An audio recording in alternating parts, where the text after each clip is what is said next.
Hello, welcome to Chaitanya's education. अभी तक basically हमने इलेक्ट्रिक फील्ड पढ़ लिया था। इलेक्ट्रिक फील्ड एक चार्ज की वजह से कितना होता है, उसका फॉर्मूला क्या होता है, वो सब कुछ हमने पढ़ लिया था। तो आज की हम वीडियो में क्या क्या पढ़ेंगे, let's see the content. We will study about electric field on the axis of a ring. एक रिंग की एक्सिस पे इलेक्ट्रिक फील्ड पढ़ेंगे। ओके, सो अभी तक हमने पढ़ा है कि कोई चार्ज है मेरे पास, क्यू चार्ज, उसकी वजह से इस पॉइंट P पे इलेक्ट्रिक फील्ड कितना होगा। मान लिया ये वेक्टर R है, तो अगर मैं इसका इलेक्ट्रिक फील्ड लिखूं, that will be equals to K Q by R square. This is the electric field and ऐसा unit will be newton coulomb. This is electric field due to a point charge. Okay, तो आज हम study करेंगे कि एक circular ring अपने पास है। अगर एक सर्कुलर रिंग है अपने पास, तो उसकी वजह से उसकी एक्सिस पे, ये सर्कुलर रिंग है मेरे पास, उसकी एक्सिस पे, ये एक्सिस है, नीचे भी है ऊपर भी है, उस रिंग की वजह से उसकी एक्सिस पे कहीं पे भी इलेक्ट्रिक फील्ड कितना हो सकता है, that we will study. Okay, so let's start. Electric field intensity at any point on the axis of uniformly charged ring. Uniformly charged ring का मतलब क्या है, उस रिंग पे जो भी चार्ज रखा हुआ है वो यूनिफॉर्मली डिस्ट्रीब्यूटेड है। मीन्स ऐसा नहीं है कि किसी एक पार्टिकुलर पॉइंट पे बहुत ज़्यादा चार्ज है या फिर किसी एक पार्टिकुलर पॉइंट पे कम चार्ज आ गया। हर पॉइंट पे, उस रिंग के हर पॉइंट पे चार्ज इक्वली डिस्ट्रीब्यूटेड है। That is the meaning of this. Okay, so मान लीजिए अपने पास एक रिंग है और उस रिंग का कुछ रेडियस है, मान लेते हैं ए रेडियस है उस रिंग का, और हमको इलेक्ट्रिक फील्ड निकालनी है उसकी एक्सिस पे एट पॉइंट पी। हमको इलेक्ट्रिक फील्ड उसकी एक्सिस पे निकालनी है एट पॉइंट पी। तो देखेंगे इलेक्ट्रिक फील्ड को हम कैसे निकाल सकते हैं। ये तो ए हो गया इसका, ये तो इसका ए हो गया, that is the radius of the ring. मान लीजिए इसका जो सेंटर है, रिंग का सेंटर, वहाँ से पी पॉइंट तक की जो दूरी हुई है वो मान लिया मैंने x, क्योंकि वेरी करेगी तो मैंने x मान लिया। ओके, और ये जो एंगल बनाएगा थीटा बनाएगा। कौन एंगल बनाएगा? मान लिया यहाँ पे एक डी क्यू एलिमेंट है, मान लिया यहाँ पे एक बहुत छोटा सा डी क्यू चार्ज है। ये डी क्यू चार्ज किस पे? एक छोटी सी लेंथ पे, that length is D L, that length is D L. जैसे मान लो मेरे पास एक रॉड है, iron rod, this is iron rod, और इस रॉड पे, इस रॉड की पूरी लेंथ मान लो एल है, मेरे को वो छोटी सी लेंथ निकाल ली है, तो इसको मैं क्या बोलूँगा? D L. बहुत छोटी सी लेंथ को क्या बोल दिया मैंने? D L. वैसे ही यहाँ पे सेम, क्या हम इस डी क्यू चार्ज पे, क्या हम इस डी क्यू चार्ज की वैल्यू निकाल सकते हैं? देखिए डी क्यू चार्ज की वैल्यू कैसे निकलेगी? क्या हम पूरी रिंग पे एक छोटे से पार्टिकल पे, क्या हम उस पूरी रिंग की चार्ज डेंसिटी निकाल सकते हैं? चार्ज डेंसिटी निकालते हैं, पूरे रिंग की चार्ज डेंसिटी। देखिए पूरे रिंग की चार्ज डेंसिटी, मान लीजिए पूरे रिंग पे चार्ज है Q, कैपिटल Q, और इस पूरे सर्कमफेरेंस की वैल्यू क्या हो जाएगी, लेंथ क्या हो जाएगी इस रिंग की? 2 पाई a। तो मैं डी क्यू चार्ज कैसे लिखूंगा? Q upon 2 pi a, means Q तो टोटल चार्ज हो गया उस रिंग पे, और 2 पाई a कितनी लेंथ पे वो टोटल चार्ज है, इनटू जितनी लेंथ पे हमको निकालना है, हमको कितने पे निकालना है? DL पे। ये हो गया DQ की वैल्यू। ओके, तो अभी देखते हैं इस DQ की वजह से इलेक्ट्रिक फील्ड किस डायरेक्शन में आएगा। जो इलेक्ट्रिक फील्ड है इस पॉइंट की वजह से, मेरे पास इस पॉइंट की वजह से, DL की वजह से इलेक्ट्रिक फील्ड आएगा। अगर मैं इधर चलूँगा कंटिन्यूसली P पॉइंट पे पहुँचा, तो वो इस डायरेक्शन में देगा electric field. Electric field simply मुझको इस डायरेक्शन में मिल जाएगा। अगर मुझे इलेक्ट्रिक फील्ड इस डायरेक्शन में मिला है, तो क्या मैं इसको कंपोनेंट्स में डिवाइड कर लूँ? मान लीजिए मेरे पास ये एंगल थीटा है, जो D Q charge P point पे जो एंगल बना रहा था वो थीटा है। तो अगर मैं इसको एक्सटेंड करूँ तो ये एंगल भी कितना हो जाएगा? थीटा हो जाएगा। ये क्या था? DE, छोटा सा इलेक्ट्रिक फील्ड DQ की वजह से। तो इसका मैं कंपोनेंट लूँ इस डायरेक्शन में, तो क्या आ जाएगा? DE कॉस थीटा, ऐसे ही निकालते हैं। और इसका एक कंपोनेंट नीचे की तरफ आ जाएगा, that is D E sine theta. एक कंपोनेंट नीचे की तरफ आ गया, एक कंपोनेंट ऊपर की तरफ आ गया। ये तो ऊपर वाले रिंग के ऊपर वाले पार्ट की वजह से था इलेक्ट्रिक फील्ड। मान लीजिए कोई एक पार्ट इधर है, सेम dl, उस पे चार्ज dq है, dq की वैल्यू हमने निकाल ली, आती है सेम। इसकी वजह से जो इलेक्ट्रिक फील्ड आएगा वो इस डायरेक्शन में जाएगा, तो यहाँ पे भी कितना एंगल बनाएगी, थीटा बनाएगी, ये एंगल भी थीटा हो जाएगा। ये कितना हो जाएगा, डी ई। तो नीचे की डायरेक्शन में इसका जो कंपोनेंट आएगा वो भी सेम आएगा, डी ई कॉस थीटा, और ऊपर की डायरेक्शन में डी ई साइन थीटा।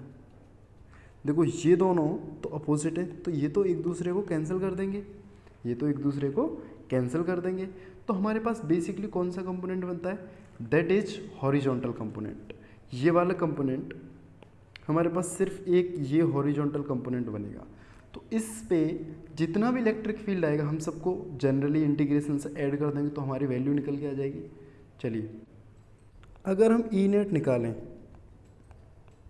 तो वो आ जाएगा D E one cos theta एक एलिमेंट की वजह से, plus D E two cos theta दूसरे एलिमेंट की वजह से, plus D E three cos theta तीसरे एलिमेंट की तरफ से।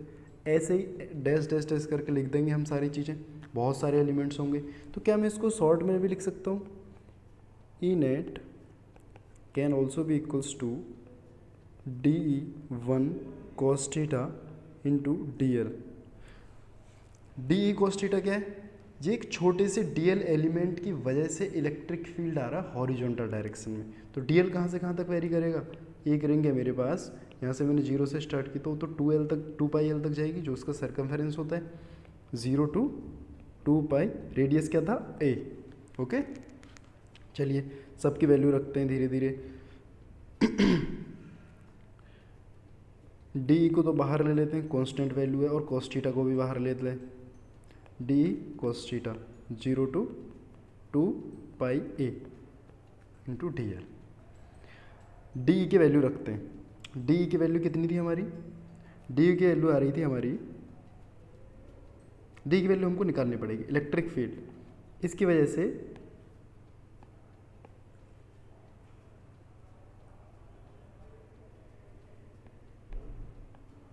देखिए डी क्यू की वजह से, डी क्यू की वजह से इलेक्ट्रिक फील्ड निकालते हैं डी ई पे, तो डी ई हो जाएगा अपना D that must be equals to K D Q upon ये वाली वैल्यू, दोनों के बीच का डिस्टेंस। दोनों के बीच का डिस्टेंस क्या हो जाएगा, हमको ये वाला डिस्टेंस पता है, क्या ये परपेंडिकुलर थ्योरम लगा के हम निकाल सकते हैं पाइथागोरस थ्योरम से। तो कितना आ जाएगी डिस्टेंस, ये आ जाएगी x square plus A square का होल स्क्वायर। तो आ गई डी ई की वैल्यू, इलेक्ट्रिक फील्ड आ गई अपनी। वैसे ही हम cos थीटा भी निकाल सकते हैं, देखो ये cos थीटा की value, cos theta will be equals to base upon hypotenuse, base upon hypotenuse. तो बेस कितना है, x है, हाइपोटेन्यूज हमने अभी निकाला है X square plus A square. cos theta की वैल्यू आ गई, डी की cos थीटा की भी वैल्यू आ गई और डी ई की भी वैल्यू आ गई। अब देखते हैं सबको वैल्यूज़ को पुट करके। तो डी ई की वैल्यू कितनी आ रही थी, K D Q upon under root A square plus X square, ये आ रहा था इसका स्क्वायर, इंटू cos थीटा की वैल्यू क्या आ रही थी, cos थीटा की वैल्यू थी X upon under root A square plus X square, यही आ रही थी cos थीटा की वैल्यू। और यहाँ को 0 से 2πa इंटू डी एल। अब डी क्यू की वैल्यू कितनी निकाली थी, डी क्यू की वैल्यू क्या आ रही थी, डी क्यू की value D Q equals to Q upon 2πa, charge density है,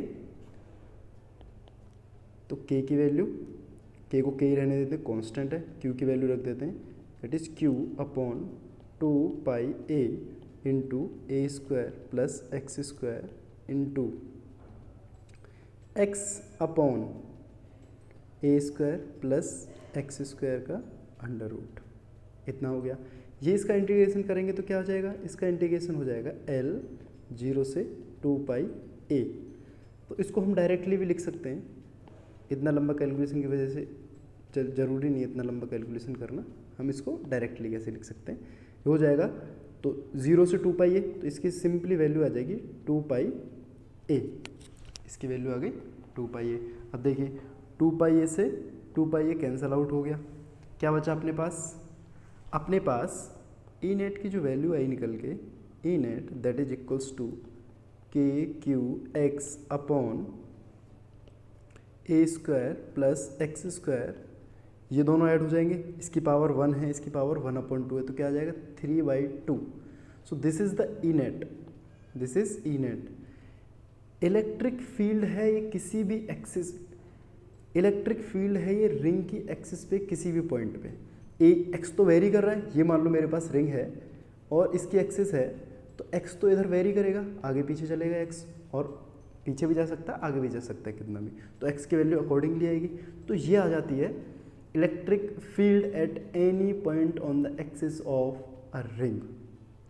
अभी देखते हैं हम कि इन दोनों में जो एक्सिस आई है उसमें स्पेशल केसेस क्या क्या बन सकते हैं।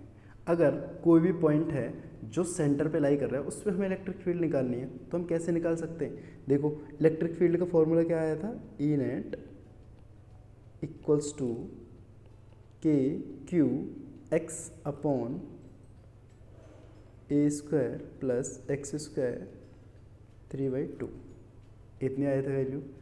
अगर हम सेंटर पे, लूप के सेंटर पे देखेंगे, अभी तो हमने दूर देखा था पी पॉइंट पे एक्स दूरी पे, अगर हम जस्ट सेंटर पे देखेंगे तो एक्स की वैल्यू 0 हो जाएगी, तो एक्स की वैल्यू को 0 रख देते हैं। K Q into 0 upon A square plus 0 3/2, तो ई नेट की वैल्यू यहाँ से देखिए आप लोग, ई नेट की वैल्यू 0 आ गई। तो रिंग के सेंटर पे ई नेट की वैल्यू कितनी हो जाएगी, 0 हो जाएगी। वैसे भी हम लोग अगर थोड़ा सा हम सोचें, दिमाग लगाएं, तो वैसे भी निकल सकता है। देखो इस छोटे से पार्टिकल की वजह से, छोटा सा हमने एलिमेंट लिया है, इसकी वजह से इलेक्ट्रिक फील्ड इधर होगी, इसकी वजह से इधर होगी, इसकी वजह से इधर आएगी, इसकी वजह से इधर, तो सारे कंपोनेंट एक दूसरे को कैंसिल कर देंगे, तो ई नेट 0 आना चाहिए, 0 ही आ रहा है। अब देखते हैं अगर कोई भी पॉइंट एक्सिस पे है और वो बहुत दूर है किसी रिंग से, वो रिंग से बहुत दूर है, तो क्या कैसे करेंगे। देखो इलेक्ट्रिक फील्ड की क्या वैल्यू आई थी, E net equals to K Q X upon A square plus X square upon two the power 3/2। अब देखो अगर आर का मतलब क्या है, एक्स बहुत बड़ा है ए से, means X is very very greater than A, X is very very greater than A, तो क्या होगा, एक्स को हम ए को हम नेगलेक्ट कर सकते हैं, ए को हम नेगलेक्ट कर सकते हैं। देखिए अब इसमें से मैं एक्स कॉमन ले लूँ नीचे वाले पार्ट में से, K Q X upon X cube, अगर मैंने एक्स कॉमन लिया है तो A square by X square plus 1 to the power 3/2। X से ये कट गया 2 टाइम्स कट गया, तो यहाँ से वैल्यू आ जाएगी K Q upon X square A square upon X square plus 1 3/2। अब यहाँ देखो एक्स की वैल्यू क्या है,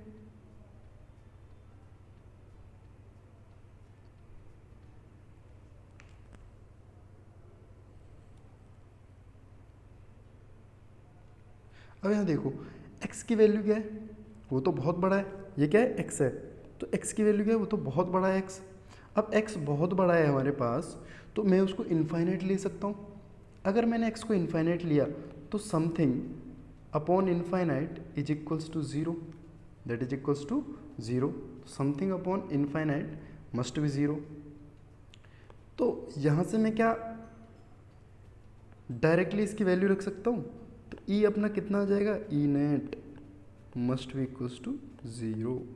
तो दोनों ही केसेस में अगर किसी रिंग के सेंटर पे कोई पॉइंट है, उस पर हमको इलेक्ट्रिक फील्ड निकालनी है, तो 0 आएगा।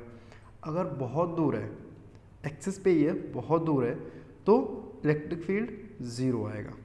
दोनों केसेस हमने कवर कर लिए। तो रिंग की वजह से उसकी एक्सिस पे इलेक्ट्रिक फील्ड कितना होता है, हमने देख लिया, उसका फॉर्मूला निकाला, के Q into X upon A square plus X square की पावर 3/2। ए क्या है? रेडियस होता है। एक्स क्या है? Distance of a point from the centre of a ring which will be present on the axis of the ring. X वो point है, वो पॉइंट की दूरी है जो रिंग की एक्सिस पे प्रेजेंट रहेगा। ओके तो अभी तक हमने इसके दो केस भी देख लिए। दोनों केसेस कि अगर कोई भी पॉइंट है उसको सेंटर पे हम ले आते हैं तो सेंटर पे उसकी इलेक्ट्रिक फील्ड क्या हो जाएगी, या फिर बहुत दूर ले जाते हैं उसको सेंटर से तो इलेक्ट्रिक फील्ड क्या हो जाएगी। दोनों केसेस हमने देख लिए। अब नेक्स्ट केस जो कि बहुत इम्पोर्टेंट है वो है कि अगर इलेक्ट्रिक फील्ड हमको मैक्सिमम चाहिए तो किस पॉइंट पे मिलेगा। मान लीजिए हमारे पास ये रिंग है और इसकी एक्सिस पे हमको इलेक्ट्रिक फील्ड निकालना है। एक्स से कितनी दूरी पे इलेक्ट्रिक फील्ड मैक्सिमम होगा वो हमको निकालना है। तो हम कैसे निकालेंगे? बहुत सिंपल है। हमको ई नेट मिल गया था हमको, that will be K Q into X upon X square plus A square की पावर 3/2 ये था। अब अगर हम इसको x के रेस्पेक्ट में डिफरेंशिएट कर दें तो मैक्सिमम वैल्यू आ सकती है। याद करो कोई ग्राफ है मेरे पास, उसको अगर मैं डिफरेंशिएट करूं तो इस पॉइंट की वैल्यू आ जाती है। डिफरेंशिएशन क्या देता है? मैक्सिमम या मिनिमम वैल्यू। तो डिफरेंशिएट करेंगे तो मैक्सिमम वैल्यू हमको मिल सकती है ना। तो मैक्सिमम वैल्यू निकालते हैं इसका डिफरेंशिएशन करके। देखिए डिफरेंशिएट करते हैं इसको, E net upon D X is equals to, पहले x के रेस्पेक्ट में कर लेते हैं फिर नीचे वाले के रेस्पेक्ट में करेंगे। तो x के रेस्पेक्ट में कर देते हैं, पहले ऊपर वाले x के रेस्पेक्ट में करते हैं इसको। K Q upon X square plus A square की पावर 3/2 x इंटू 1/dx। तो इधर dx हो जाएगा into 1/dx plus K Q X तो रहेगा ही। अब नीचे वाले टर्म का हम डिफरेंशिएशन कर रहे हैं अब, इंटू डी 1/एक्स स्क्वायर प्लस ए स्क्वायर की पावर 3/2 अपॉन डी एक्स, वो तो रहेगा ही। That will be equals to K Q upon X square plus A square की पावर 3/2। अब देखो इसका हम डिफरेंशिएशन करेंगे तो ये तो ऊपर चला जाएगा। That will be equals two plus क्या हो जाएगा -3/2, तो -3/2 नीचे आ जाएगा 3/2। डिफरेंशिएशन जनरल डिफरेंशिएशन है, कोई ज़्यादा बड़ी बात नहीं उसमें। और ऊपर वाले की वैल्यू आ जाएगी x square plus A square की पावर 3/2 माइनस -3/2 -1 इंटू 2x, क्योंकि x का भी डिफरेंशिएशन करेंगे, एक्स स्क्वायर का भी डिफरेंशिएशन होगा, इंटू 2x आ गया। देखो इसको और सिंप्लीफाई कर देते हैं, K Q upon X square plus A square की पावर 3/2 माइनस 3/2। इधर क्या आ जाएगा? इधर आ जाएगा के क्यू एक्स तो है ही ऊपर के क्यू एक्स तो प्रेजेंट ही है। तो K Q X upon X square plus A square की पावर 5/2 इंटू 2x। 2 से 2 कट गया। 2 से 2 कटने के बाद में क्या के Q by X square plus A square की पावर 3/2 को मैं कॉमन ले लूँ। देखिए अगर मैं इसको कॉमन ले लेता हूँ तो इधर बचेगा K Q upon X square plus A square की पावर 3/2 कॉमन ले लिया तो इधर तो 1 बच गया। 1 minus 3 X square upon X square plus A square, इतना बचेगा इधर, है ना, ब्रैकेट बंद कर दिया। ओके तो इस डिफरेंशिएशन को मुझे 0 के इक्वल रखना पड़ेगा तभी वैल्यू आएगी। इस डिफरेंशिएशन को 0 के इक्वल रखना पड़ेगा। चलिए इसको 0 के इक्वल रखते हैं डिफरेंशिएशन को। इधर सॉल्व करता हूँ मैं। So 1 minus 3 X square upon X square plus A square must be equals to 0 for maximum value. So 1 को हम इधर ले जाएंगे तो नेगेटिव हो जाएगा, नेगेटिव नेगेटिव कट के 3x² upon x² plus a² is equals to 1। Cross multiply करेंगे और x को हम इधर ले आएंगे तो आ जाएगा 2x² इक्वल्स टू x²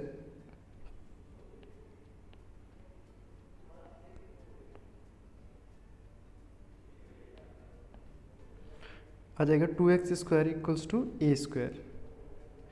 2 को मैं नीचे ले जाता हूँ तो x will be equals to a√2 plus minus x की वैल्यू आ जाएगी, ये सिंपल।